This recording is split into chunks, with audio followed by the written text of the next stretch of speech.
Assalamualaikum warahmatullahi wabarakatuh. Sobat RH sekalian, jumpa lagi kita di channel yang keren ini. Keren cadas. Ya, Sobat RH sekalian, kita harus lihat ya. Ini ada sebuah isu soal kenapa Ganjar tidak bisa atau tidak tampak sebagai pemimpin yang genuine.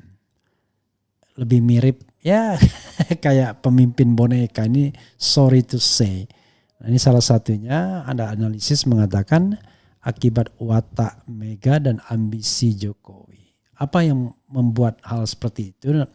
Nanti kita bicara soal ketergantungan ya, dependency.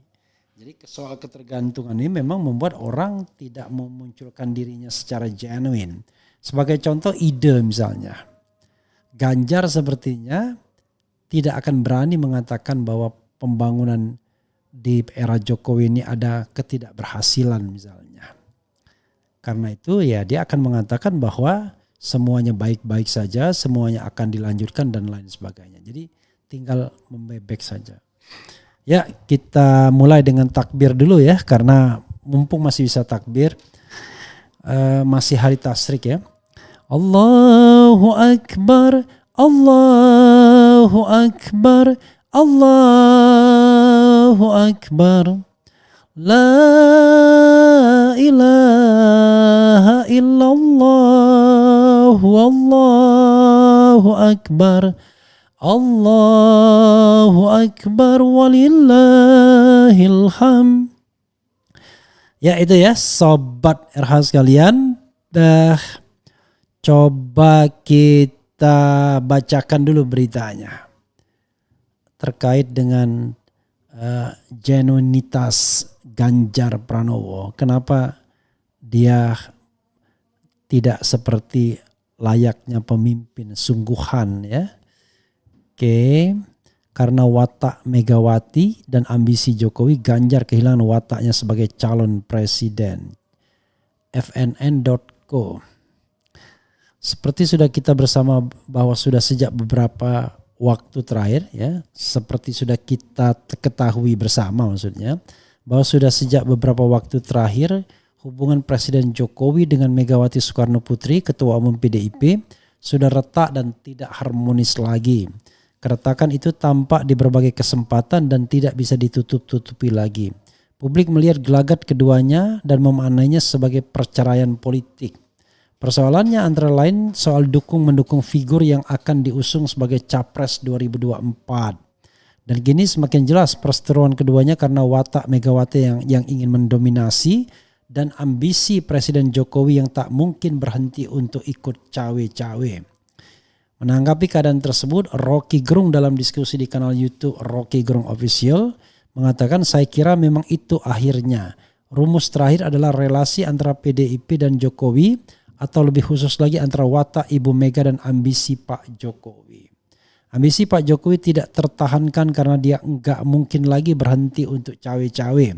Sebaliknya watak Ibu Mega adalah memastikan bahwa apa yang sudah dia pilih itu enggak bisa diganggu-gugat. Di dalam persamaan itu atau dalam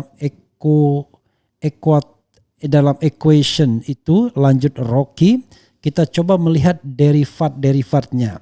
Yang pertama adalah kecemasan Ganjar sendiri sebagai personal, bukan PDIP yang cemas.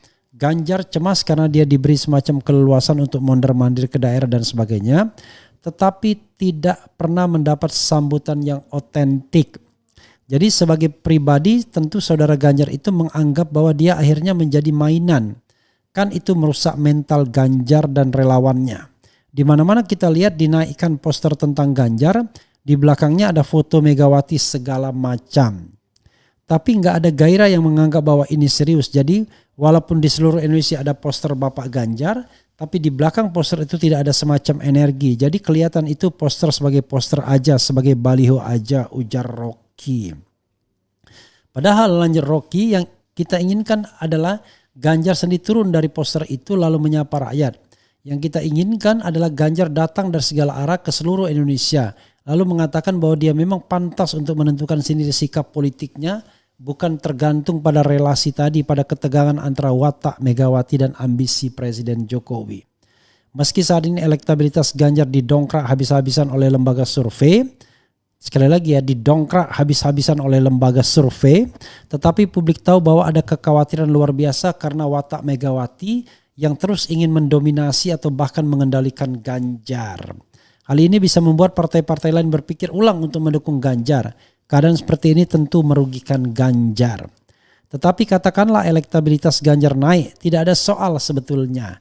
Kan itu gampang diturunkan lagi atau dinaikkan, bahkan berkali-kali dengan menambahkan lebih sebagai presiden. Tapi sebagai orang yang disuruh Megawati, ungkap Rocky dalam diskusi yang dipandu Hersubono. Hal itulah yang menyebabkan orang mempertanyakan apa gunanya ada debat presiden tentang komposisi kabinet. Tentang siapa yang mau duduk di kabinet. Toh akhirnya Megawati sendiri yang akan menentukan komposisi kabinet. Jadi Ganjar dipilih oleh rakyat tapi yang menentukan kabinetnya adalah Megawati.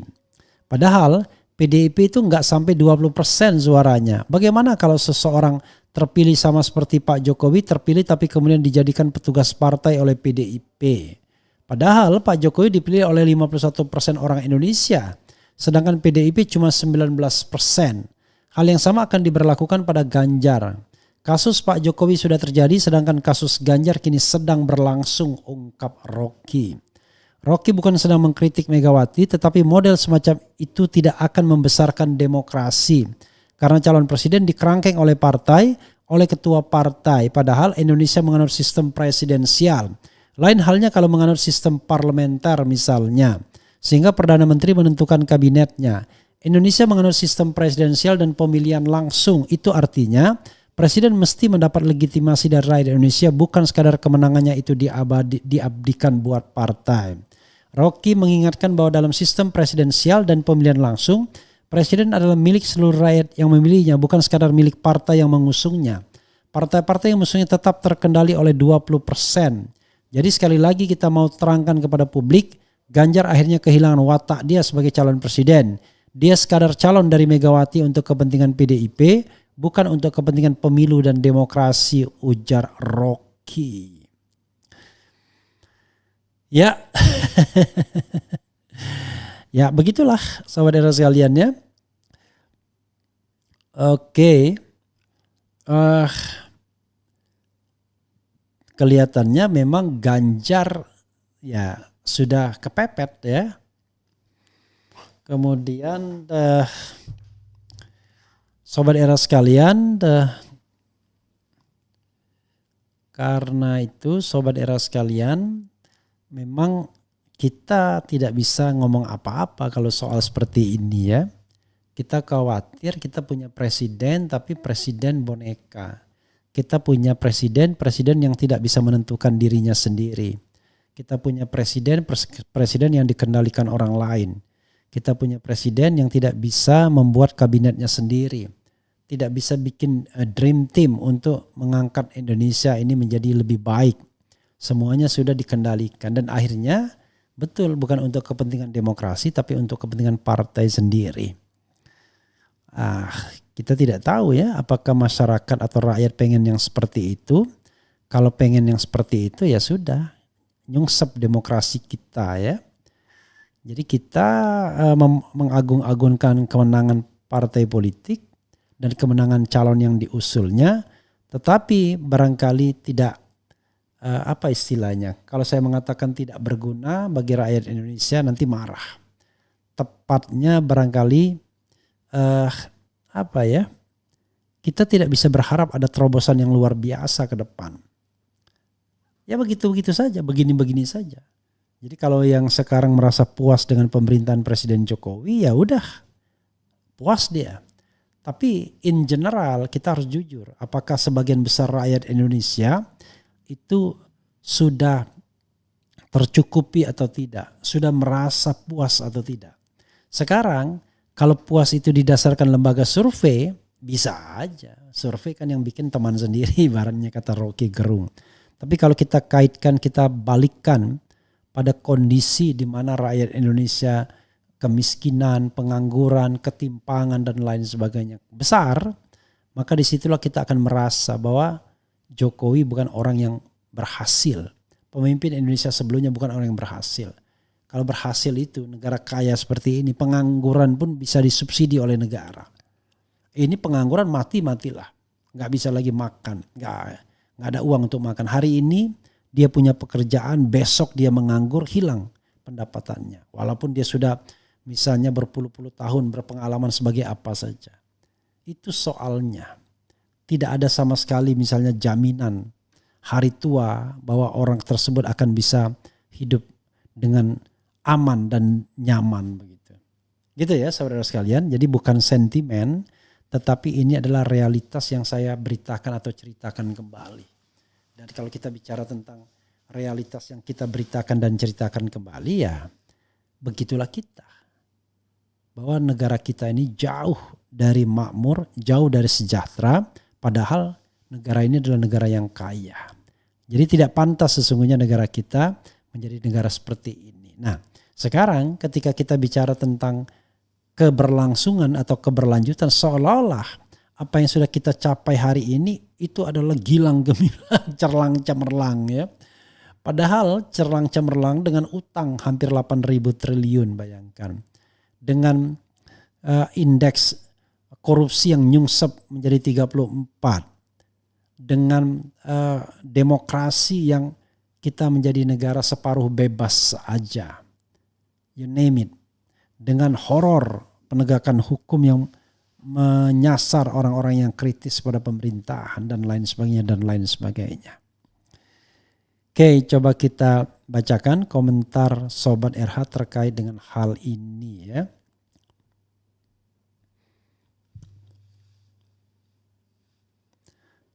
Kemudian absen Pak Refli.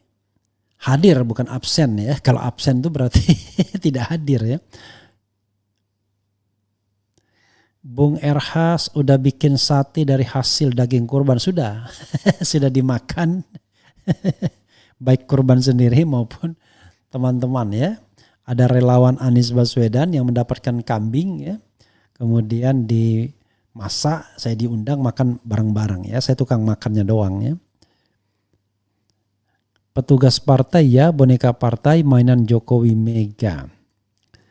Kemudian sate paling nikmat. Kemudian apalagi ya?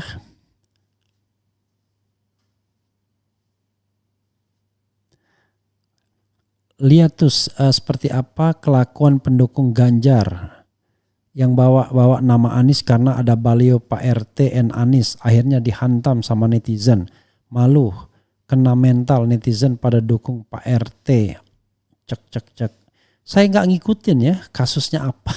Saya biasanya gitu-gitu nggak terlalu tertarik. Tapi cobalah kita lihat nanti ya. Buat pendukung Jokowi dan pendukung Capres yang dianggap bisa melanjutkan keinginan Jokowi, mungkin Anda perlu melihat video berikut ini. Apa videonya ya?